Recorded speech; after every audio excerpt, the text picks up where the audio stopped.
जय माता दी दोस्तों, स्वागत है आपका हमारे YouTube चैनल पर। आज मैं श्री सत्यनारायण जी की कथा के अध्यायों को आपको सुनाने जा रही हूँ, जिसका पहला अध्याय कुछ इस प्रकार है। बहुत समय पहले नैमिषारण्य तीर्थ में शौनकादिक 88,000 ऋषियों ने पुराण वेता श्री सूत जी से पूछा, हे सूत जी, इस कलयुग में वेद विद्या रहित मानवों को ईश्वर भक्ति किस प्रकार मिलेगी तथा उनका उद्धार कैसे होगा। हे मुनि श्रेष्ठ, कोई ऐसा व्रत अथवा तप बताइए जिसके करने से थोड़े ही समय में पुण्य प्राप्त हो तथा मनोवांछित फल भी मिले। ऐसी कथा सुनने की हमारी बहुत इच्छा है। इस प्रश्न पर शास्त्रों के ज्ञाता श्री सूत जी ने कहा, हे वैष्णवों, मैं पूज्य आप सभी ने मेरे प्राणियों के हित एवं कल्याण की बात पूछी है। अब मैं उस श्रेष्ठ व्रत को आप लोगों से कहूँगा जिसे श्रेष्ठ मुनि नारद जी ने श्री लक्ष्मी नारायण भगवान से पूछा था और श्री लक्ष्मी नारायण भगवान ने मुनि श्रेष्ठ नारद जी को बताया था। आप सभी श्रेष्ठगण यह कथा ध्यान से सुने। मुनि श्रेष्ठ नारद दूसरों के कल्याण हेतु सभी लोकों में घूमते हुए एक समय मृत्यु लोक में आ पहुंचे। यहाँ बहुत सी योनियों में जन्मे प्राय सभी मनुष्यों को अपने कर्मानुसार अनेक कष्टों से पीड़ित देखकर उन्होंने विचार किया कि किस यत्न के करने से निश्चय ही प्राणियों के कष्टों का निवारण हो सकेगा। मन में ऐसा विचार कर श्री नारद जी विष्णु लोक गए। वहां श्वेत वर्ण और 4 भुजाओं वाले देवों के ईश नारायण को, जिनके हाथों में शंख, चक्र, गदा और पद्म थे तथा वरमाला पहने हुए थे, को देखकर उनकी स्तुति करने लगे। नारद जी ने कहा, हे भगवान, आप अत्यंत शक्तिवान हैं। मन तथा वाणी भी आपको नहीं पा सकती। आपका आदि मध्य अंत भी नहीं है। आप निर्गुण स्वरूप, सृष्टि के कारण भक्तों के कष्टों को नष्ट करने वाले हो। आपको मेरा शत शत नमन है।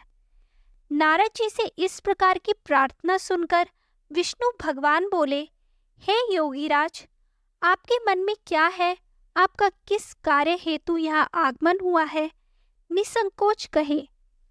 तब मुनि श्रेष्ठ नारद मुनि ने कहा, मृत्यु लोक में सब मनुष्य जो अनेक योनियों में पैदा हुए हैं, अपने अपने कर्मों द्वारा अनेक प्रकार के कष्टों के कारण दुखी हैं। हे स्वामी, यदि आप मुझ पर दया रखते हैं तो बताइए कि उन मनुष्यों के सब कष्ट थोड़े से ही प्रयत्न से किस प्रकार दूर हो सकते हैं। श्री विष्णु भगवान ने कहा, हे नारद, मनुष्यों की भलाई के लिए तुमने यह बहुत उत्तम प्रश्न किया है। जिस व्रत के करने से मनुष्य मोह से छूट जाता है, वह व्रत मैं तुमसे कहता हूँ, सुनो। अति पुण्य दान करने वाला, स्वर्ग तथा मृत्युलोक दोनों में दुर्लभ एक अति उत्तम व्रत है जो आज मैं तुमसे कहता हूँ। श्री सत्यनारायण भगवान का यह व्रत विधि विधान पूर्वक संपन्न करने पर मनुष्य इस धरती पर सभी प्रकार के सुख भोग कर मरणोपरांत मोक्ष को प्राप्त होता है। श्री विष्णु भगवान के ऐसे वचन सुनकर नारद मुनि बोले, हे भगवान, उस व्रत का विधान क्या है? फल क्या है? इससे पूर्व किसने यह व्रत किया है और किस दिन यह व्रत करना चाहिए? कृपया मुझे विस्तार से समझाइए। श्री विष्णु भगवान ने कहा, हे नारद, दुख, शोक एवं सभी प्रकार की व्याधियों को दूर करने वाला यह व्रत सब स्थानों पर विजय दिलाने वाला है। श्रद्धा और भक्ति के साथ किसी भी दिन मनुष्य संध्या के समय श्री सत्यनारायण भगवान की ब्राह्मणों और बंधुओं के साथ पूजा करे। भक्ति भाव से निवेद्य केले का फल, निवेद्य घी, शहद, शक्कर अथवा गुड़, दूध और गेहूं का आटा, सवाया लेवे। इन सभी को भक्ति भाव से भगवान श्री सत्यनारायण को अर्पण करे। बंधु बांधवों सहित ब्राह्मणों को भोजन करावे। इसके पश्चात ही स्वयं भोजन करे। रात्रि में श्री सत्यनारायण भगवान के गीत आदि का आयोजन कर श्री सत्यनारायण भगवान का स्मरण करते हुए समय व्यतीत करें। इस तरह जो मनुष्य व्रत करेंगे उनकी मनोकामनाएं अवश्य ही पूर्ण होगी। विशेष रूप से कलयुग में, मृत्युलोक में यही एक ऐसा उपाय है जिससे अल्प समय और कम धन में महान पुण्य की प्राप्ति हो सकती है। तो ये था श्री सत्यनारायण व्रत कथा का प्रथम अध्याय का दूसरा अध्याय। सूत जी ने कहा, हे ऋषियों, जिन्होंने प्राचीन काल में इस व्रत को किया है उनका इतिहास मैं आप सबसे कहता हूँ, सो ध्यान से सुने। अति सुंदर काशीपुर नगरी में एक अति निर्धन ब्राह्मण वास करता था। वह भूख और प्यास से बेचैन होकर हर समय दुखी रहता था। ब्राह्मणों से प्रेम करने वाले श्री विष्णु भगवान ने उसको दुखी देखकर एक दिन बूढ़े ब्राह्मण का वेश धारण कर निर्धन ब्राह्मण के पास जाकर बड़े आदर से पूछा, हे ब्राह्मण, तुम हर समय ही दुखी होकर पृथ्वी पर क्यों घूमते हो? हे श्रेष्ठ ब्राह्मण, अपनी व्यथा मुझसे कहो, मैं सुनना चाहता हूँ।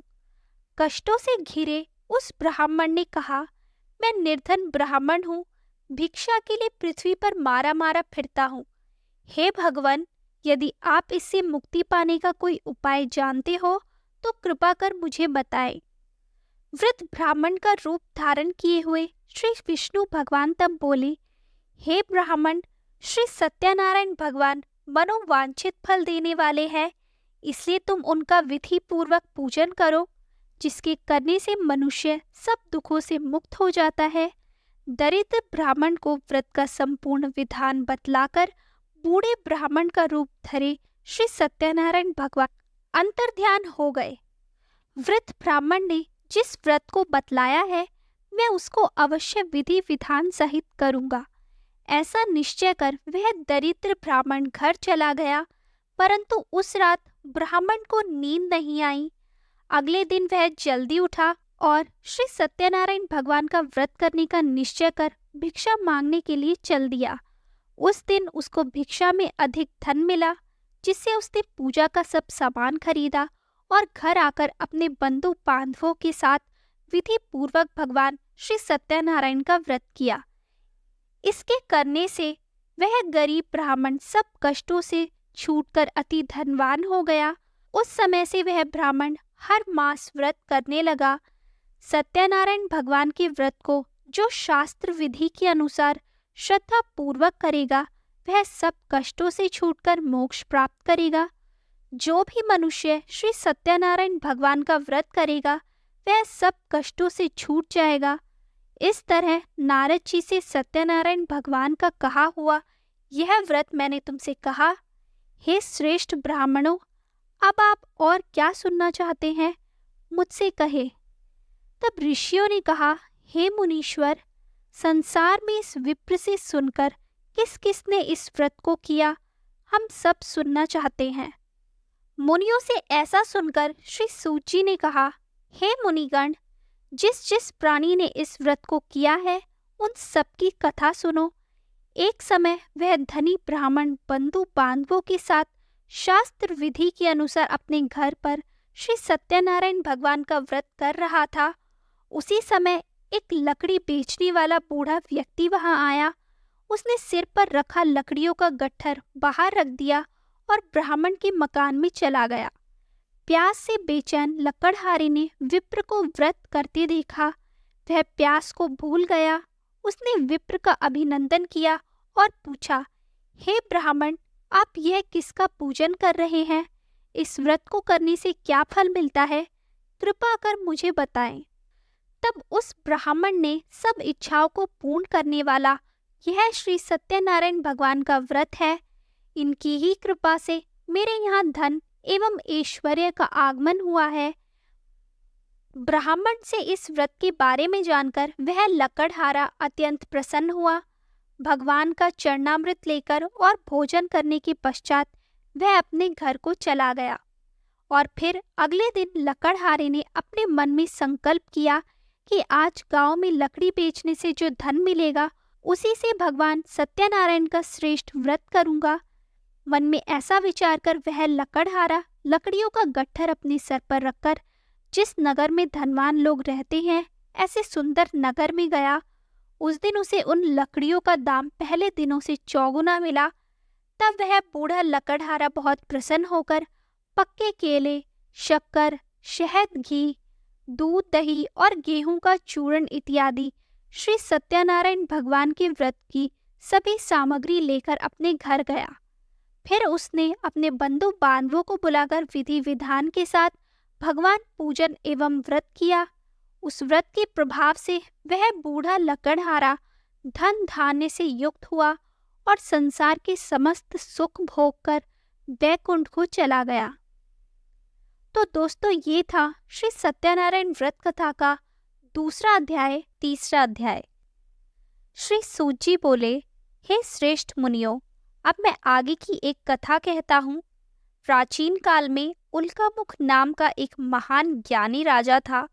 वह जितेंद्रिय और सत्यवक्ता था। प्रतिदिन मंदिरों में जाता तथा गरीबों को धन देकर उनके दुख दूर करता था। उसकी पत्नी कमल के समान सुंदर मुख वाली और सती साध्वी थी। एक दिन भद्रशिला नदी के तट पर वे दोनों विधि विधान सहित श्री सत्यनारायण भगवान का व्रत कर रहे थे। उस समय वहां साधु नामक एक वैश्य आया। उसके पास व्यापार के लिए बहुत सा धन था। वह वैश्य नाव को नदी किनारे पर ठहराकर राजा के पास आया। राजा को व्रत करते हुए देखकर उसने विनम्रता पूर्वक पूछा, हे राजन, यह आप क्या कर रहे हैं? मेरी सुनने की इच्छा है। कृपया आप मुझे भी यह समझाइए। महाराज उल्कामुख ने कहा, हे साधु वैश्य, मैं अपने बंधु बांधवों के साथ पुत्र की प्राप्ति के लिए श्री सत्यनारायण भगवान का व्रत व पूजन कर रहा हूँ। राजा के वचन सुनकर साधु नामक वैश्य ने आदर से कहा, हे राजन, मुझे भी इसका संपूर्ण विधि विधान बताइए। मैं भी आपके अनुसार इस व्रत को करूँगा। मेरी भी कोई संतान नहीं है। मुझे विश्वास है इस उत्तम व्रत को करने से अवश्य ही मुझे भी संतान होगी। राजा से व्रत के सब विधान सुन व्यापार से निर्वृत्त हो वह वैश्य सुखपूर्वक अपने घर आया। उसने अपनी पत्नी को संतान देने वाले उस व्रत के विषय में सुनाया और प्रण किया कि जब मेरे संतान होगी तब मैं इस व्रत को करूँगा। वैश्य ने यह वचन अपनी पत्नी लीलावती से भी कहे। एक दिन उसकी पत्नी लीलावती श्री सत्यनारायण भगवान की कृपा से गर्भवती हो गई। 10वें महीने में उसने एक अति सुंदर कन्या को जन्म दिया। दिनों दिन वह कन्या इस तरह बढ़ने लगी जैसे शुक्ल पक्ष का चंद्रमा बढ़ता है। कन्या का नाम उन्होंने कलावती रखा। तब लीलावती ने मीठे शब्दों में अपने पति को याद दिलाया कि आपने जो भगवान का व्रत करने का संकल्प किया था, अब आप उसे पूरा कीजिए। साधु वैश्य ने कहा, हे प्रिय, मैं कलावती के विवाह पर इस व्रत को करूँगा। इस प्रकार अपनी पत्नी को आश्वासन दे वह व्यापार करने विदेश चला गया। कलावती पितृगृह में वृद्धि को प्राप्त हो गई। लौटने पर साधु ने जब नगर में सखियों के साथ अपनी व्यसक होती पुत्री को खेलते देखा तो उसे उसके विवाह की चिंता हुई। तब उसने एक दूत को बुलाकर कहा कि उसकी पुत्री के लिए कोई सुयोग वर देखकर लाए। दूत साधु नामक वैश्य की आज्ञा पाकर कंचन नगर पहुंचा और देखभाल कर वैश्य की कन्या के लिए एक सुयोग वणिक पुत्र ले आया। उस सुयोग लड़के के साथ साधु नामक वैश्य ने अपने बंधु बांधवों सहित प्रसन्नचित होकर अपनी पुत्री का विवाह कर दिया। दुर्भाग्य से वह विवाह के समय भी सत्यनारायण भगवान का व्रत करना भूल गया। इस पर श्री सत्यनारायण भगवान अत्यंत क्रोधित हो गए। उन्होंने वैश्य को श्राप दिया कि तुम्हें दारुण दुख प्राप्त होगा। और फिर अपने कार्य में कुशल वह वैश्य अपने दामाद सहित नावों का बेड़ा लेकर व्यापार करने के लिए सागर के समीप स्थित रतनसारपुर नगर में गया। रतनसारपुर पर चंद्रकेतु नामक राजा राज करता था। दोनों ससुर जमाई चंद्रकेतु राजा के उस नगर में व्यापार करने लगे। एक दिन भगवान सत्यनारायण की माया से प्रेरित एक चोर राजा चंद्रकेतु का धन चुराकर भाग रहा था। राजा के दूतों को अपने पीछे तेजी से आते देखकर चोर ने घबराकर राजा के धन को वेश्या की नाव में चुपचाप रख दिया, जहां वे ससुर जमाई ठहरे हुए थे, और भाग गया। जब दूतों ने उस वेश्या के पास राजा के धन को रखा देखा, तो उन्होंने उन ससुर जमाई को ही चोर समझा। वे उन ससुर दामाद दोनों को बांधकर ले गए और राजा के समीप जाकर बोले, आपका धन चुराने वाले ये दो चोर हम पकड़कर लाए हैं, देखकर आज्ञा दे। तब राजा ने बिना उस वेश्या की बात सुने उन्हें कारागार में डालने की आज्ञा दे दी। इस प्रकार राजा की आज्ञा से उनको कारावास में डाल दिया गया तथा उनका सारा धन भी छीन लिया गया। सत्यनारायण भगवान के श्राप के कारण उस वेश्या की पत्नी लीलावती व पुत्री कलावती भी घर पर बहुत दुखी हुई। उनका सारा धन चोर चुराकर ले गए। मानसिक व शारीरिक पीड़ा तथा भूख प्यास से अति दुखी हो भोजन की आस में कलावती एक ब्राह्मण के घर गई। उसने ब्राह्मण को श्री सत्यनारायण भगवान का व्रत विधि पूर्वक करते देखा। उसने कथा सुनी तथा श्रद्धा पूर्वक प्रसाद ग्रहण कर रात को घर आई। माता ने कलावती से पूछा, हे पुत्री, तू अब तक कहाँ रही? मैं तेरे लिए बहुत चिंतित थी। माता के शब्द सुन कलावती बोली, हे माता, मैंने एक ब्राह्मण के घर श्री सत्यनारायण भगवान का व्रत होते देखा है और मेरी भी उस उत्तम व्रत को करने की इच्छा है। माता ने कन्या के वचन सुनकर सत्यनारायण भगवान के पूजन की तैयारी की। उसने बंधुओं सहित श्री सत्यनारायण भगवान का पूजन व व्रत किया और वर मांगा कि मेरे पति और दामाद शीघ्र ही घर लौट आए। साथ ही विनती की कि हे प्रभु, अगर हमसे कोई भूल हुई हो तो हम सबका अपराध क्षमा करो। श्री सत्यनारायण भगवान इस व्रत से प्रसन्न हो गए। उन्होंने राजा चंद्रकेतु को स्वप्न में दर्शन देकर कहा, हे राजन, जिन दोनों वेश्यों को तुमने बंदी बना रखा है वे निर्दोष है, उन्हें प्रातः ही छोड़ दो। उनका सब धन जो तुमने अधिग्रहित किया है लौटा दो, अन्यथा मैं तुम्हारा राज्य, धन, पुत्र आदि सब नष्ट कर दूंगा। राजा से ऐसे वचन कहकर भगवान अंतर ध्यान हो गए और फिर प्रातः काल राजा चंद्रकेतु ने दरबार में सबको अपना स्वप्न सुनाया और सैनिकों को आज्ञा दी कि दोनों वेश्या को कैद से मुक्त कर दरबार में ले आए। दोनों ने आते ही राजा को प्रणाम किया। राजा ने कोमल वचनों में कहा, हे महानुभावों, तुम्हें अज्ञानतावश ऐसा कठिन दुख प्राप्त हुआ है। अब तुम्हें कोई भी भय नहीं है, तुम मुक्त हो। इसके बाद राजा ने उनको नए नए वस्त्राभूषण पहनावे तथा उनका जितना धन लिया था उससे दुगना लौटाकर आदर से विदा किया और दोनों वेश्या अपने घर को चल दिए। तो ये था श्री सत्यनारायण कथा का तीसरा अध्याय, चौथा अध्याय। सूत जी ने आगे कहा, वेश्या ने यात्रा आरंभ की और अपने नगर को चला। उनके थोड़े दूर आगे बढ़ने पर दंडी वेशधारी श्री सत्यनारायण भगवान ने उसकी परीक्षा लेने हेतु उससे पूछा, हे वेश्य, तेरी नाव में क्या है?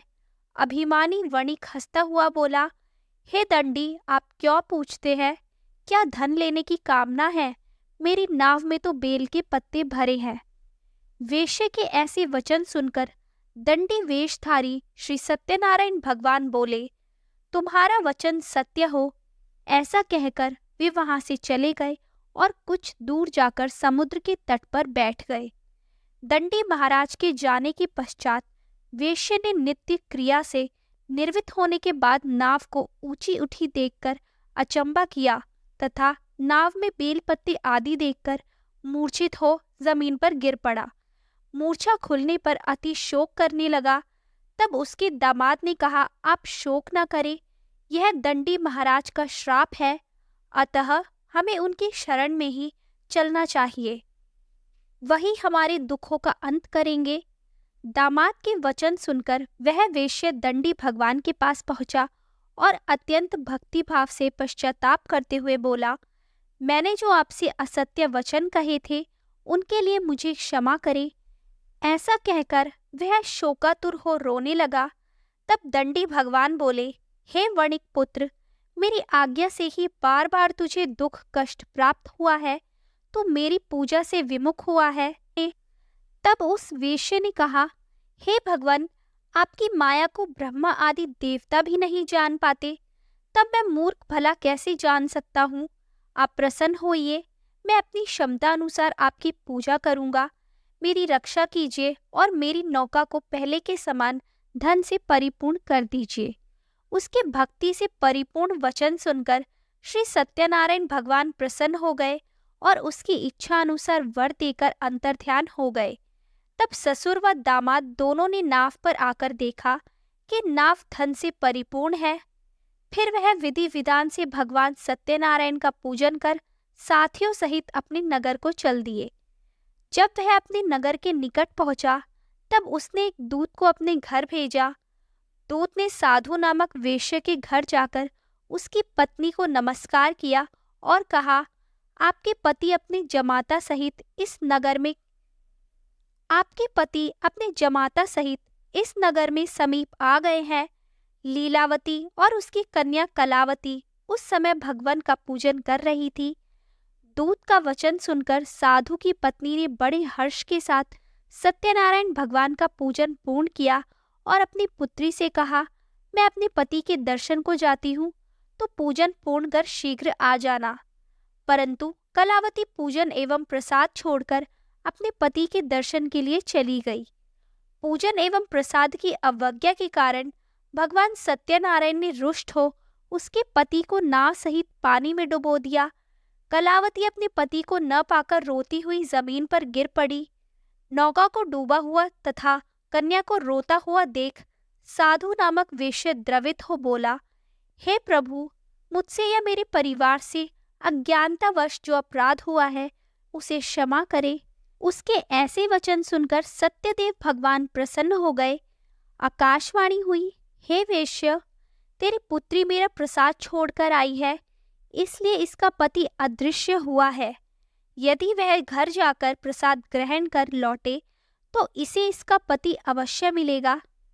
आकाशवाणी सुनकर कलावती ने घर पहुंचकर प्रसाद ग्रहण किया और फिर आकर अपने पति को पूर्व रूप में पाकर वह अति प्रसन्न हुई तथा उसने अपने पति के दर्शन किए।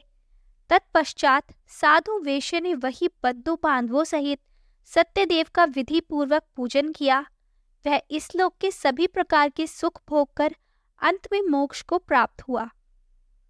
तो दोस्तों, ये था श्री सत्यनारायण व्रत कथा का चौथा अध्याय, 5वां अध्याय यानी कि आखिरी अध्याय।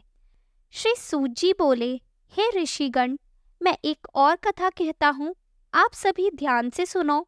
सदा प्रजा के लिए चिंतित तुंगध्वज नाम का एक राजा था। उसने भगवान सत्यनारायण का प्रसाद त्याग कर बहुत कष्ट पाया। एक समय राजा वन में वन्य पशुओं को मारकर बड़ के वृक्ष के नीचे आया। वहां उसने ग्वालों को भक्ति भाव से बंधु बांधवों सहित श्री सत्यनारायण जी का पूजन करते देखा, परंतु राजा देखकर भी अभिमान के कारण ना तो वहां गया और ना ही सत्यदेव भगवान को नमस्कार किया।